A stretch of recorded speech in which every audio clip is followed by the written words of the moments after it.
Believing that the world is progressive, it's moving forward, helps me continue when I want to give up.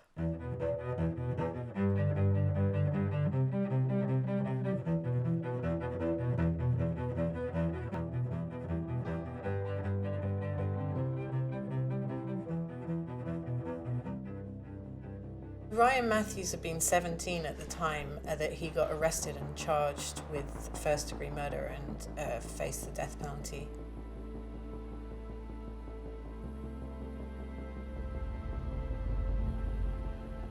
On Mother's Day, we were sitting there in court with Ryan's mum when the jury returned the verdict of death on her child.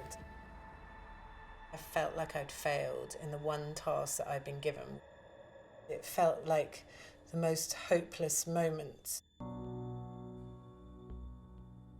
After Ryan was convicted of murder and sentenced to death, that's when we actually started to work on his case. Ryan spent 5 years on death row. This one here is Ryan when he was released from death row in 2004. The beauty of the story for me was that in 2008 his sister got married and asked me to come and be her bridesmaid at her wedding, and Ryan was her husband's best man. And so we got to walk down the aisle of the church, the man that I'd first met, or the boy that I'd first met when he was sentenced to death. And I got to walk down the aisle of the church at his sister's wedding.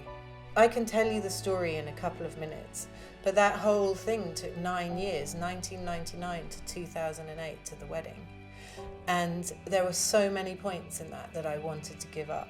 And the thing that motivated me back was always being in touch with Ryan and his family. And so the people in all of this are the things that bring me back when I want to give up.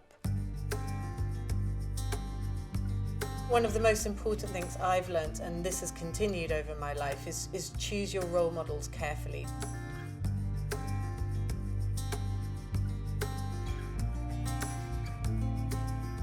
I faxed the office, it was before there was email, in New Orleans, and sent my CV, which had probably nothing on it, and said I want to come and work with Clive Stafford Smith, and then was really surprised that no one got back to me. And I think my parents said, well, maybe you should phone, and that felt uncomfortable. I was young, I guess I didn't feel confident, but I did phone up, and my CV had been put on the top of some filing cabinet somewhere, and so the office manager dug it out and said, yeah, sure, turn up, why don't you turn up in the summer? Choosing my role model carefully was really important. I could become the kind of lawyer that I always wanted to be by learning from him. I've always been the small person taking on the big government, and that can often be a really scary thing. But the reason why we have the story of David and Goliath is that the small guy can make the change. So one of the things that has always really helped me is quotes or poems that inspire me, and every day there'll be something that will motivate me or focus me, and it just makes me feel connected to other people's struggles. One of the ones that we always use in our work with the young people is the Martin Luther King quote, "The arc of history is long, but it bends towards justice."